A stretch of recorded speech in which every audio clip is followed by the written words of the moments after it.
నమస్తే, welcome to Disha TV. Congress పార్టీలో కొండా సురేఖ వ్యవహారం రోజు రోజుకి చాలా పెద్దగా ముదురుతున్నటువంటి అంశం. సో ఈ తరుణంలో డిప్యూటీ సీఎం బట్టి విక్రమార్కతోటి అటు రాజగోపాల్ రెడ్డి ఇటు కొండా మురళి భేటీ అవ్వడం రాష్ట్ర వ్యాప్తంగా చర్చానీయాంశంగా మారింది. సో వీరిద్దరు కూడా విడివిడిగా భేటీ అయినట్టు తెలుస్తూ ఉంది. సో విడివిడిగా భేటీ అయినటువంటి తరుణంలో వీరితో పాటు ఉత్తమ్ కుమార్ రెడ్డి కూడా జాయిన్ అయినట్టు తెలుస్తూ ఉంది ప్రజాభవన్ దగ్గర, తెలంగాణ ప్రజాభవన్ దగ్గర. సో ఇప్పటికే కొండా సురేఖ తన యొక్క వివరణ ఇవ్వడం జరిగింది, చిన్నారెడ్డి తన యొక్క వివరణ ఇవ్వడం జరిగింది. సో ఇద్దరి వివరణ నడుస్తున్నటువంటి సమయంలో నిన్న కాంగ్రెస్ పార్టీ ఏదైతే క్రమశిక్షణ కమిటీ ఉందో వీరిద్దరిపైన చర్యలు తప్పవు. కొండా సురేఖ ఇప్పటికే 3 సార్లు పార్టీ లైన్ దాటింది, చిన్నారెడ్డి పార్టీ లైన్ని దాటి మాట్లాడాడు. సో ఇవన్నీ అంశాలు తీసుకొని వీళ్ళ వల్ల పార్టీకి నష్టం జరిగేటువంటి అవకాశం ఉంది తప్పకుండా, కాబట్టి వీరిపైన తప్పకుండా చర్యలు తీసుకోవాలనే ఒక అంశాన్ని అయితే తెరపై తీసుకురావడం జరిగింది. సో కొండా మురళి ఎప్పుడైతే భేటీ అయ్యారో మరి ఏం జరుగుతుంది ఏందనేది కూడా తెలంగాణ రాష్ట్ర వ్యాప్తంగా చర్చ మొదలైంది. సో రాజగోపాల్ రెడ్డి నెక్స్ట్ ఆ కత్తి తన మీద పడుతుందనే ఒక భయంతోనే ఇప్పటికే అటు కొండా సురేఖ మీద చిన్నారెడ్డి పైన ఇద్దరి మీద వేటు వేయాలంటూ రాష్ట్ర వ్యాప్తంగా ఉన్నటువంటి ఎమ్మెల్యేలు దాదాపు 20 నుంచి 30 మంది ఎమ్మెల్యేలు అందరూ కూడా సిఎల్పిలో భేటీ అయ్యి పెద్ద ఎత్తున ప్రెస్ మీట్ పెట్టినటువంటి పరిస్థితి. సో ఈ తరుణంలో హైకమాండ్ కూడా ఆలోచిస్తుంది, మరి పార్టీ నుంచి సస్పెండ్ చేయాలా, మంత్రి పదవి నుంచి తొలగించాలా, ఇంత పెద్దగా ఆలోచిస్తున్నటువంటి తరుణంలో ఇప్పుడు రాజగోపాల్ రెడ్డి గతంలో కూడా కొన్ని కామెంట్స్ చేయడం జరిగింది, కొన్ని సభలలో కొన్ని విషయాల్లో చాలా విషయాలు మాట్లాడడం జరిగింది. సో ఆయన అంశంలో కూడా మళ్ళీ నెక్స్ట్ వాళ్ళిద్దరిది అయిపోయిన తర్వాత నా మీదనే వస్తుందని ఒక ముందస్తు ఆలోచనతో వెళ్ళినట్టు తెలుస్తూ ఉంది. సో తనపైన వేటు పడుతుందని ఒక భయంతోనే ముందస్తుగా వెళ్ళి మాట్లాడుకున్నట్టు మొత్తం బట్టి విక్రమార్క గారికి జరిగింది చెప్పినట్టు కూడా తెలుస్తూ ఉంది.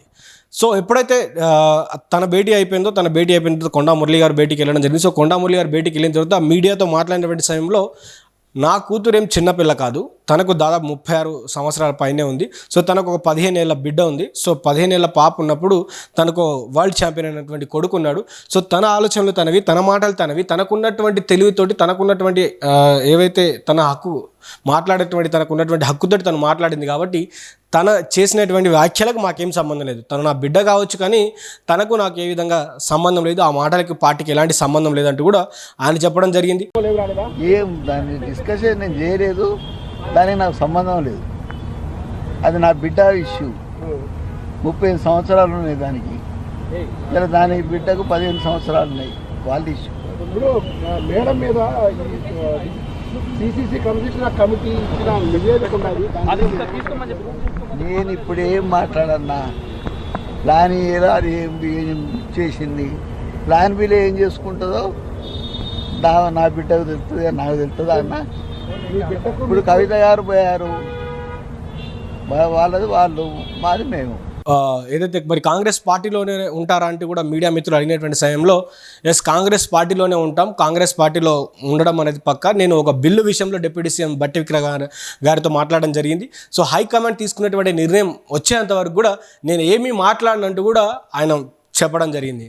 సో వాస్తవానికి రోజు రోజుకి కూడా ఈ వివాదం అయితే ముదురుతూ ఉంది. సో ఈ వివాదం ముదిరి పెద్దగా అటు మంత్రి పదవి పోయేటువంటి అవకాశం ఉంది, ఇంకో సైడ్ ఏమో అక్కడ ఉన్నటువంటి మరి పార్టీ నుంచి సస్పెండ్ చేసేటువంటి అవకాశం ఉంది. సో వీటన్నిటి నుంచి తప్పించుకునేందుకే గతంలో డిప్యూటీ సీఎం బట్టి విక్రమార్క గారిని అపాయింట్మెంట్ అడిగితే అపాయింట్మెంట్ ఇవ్వలేదని ఒక చర్చ కూడా నడిచింది. సో ఈ అపాయింట్మెంట్ ఇచ్చిన తర్వాత ఈరోజు మాట్లాడడం జరిగింది. సో మాట్లాడిన తర్వాత కూడా మరి కొండా సురేఖ మీద చర్యలు ఉంటాయా లేవా, ఒకవేళ ఉంటే ఎలాంటి చర్యలు ఉంటాయి, సో రాష్ట్ర వ్యాప్తంగా ఇప్పుడు ఇదే చర్చ నడుస్తూ ఉంది.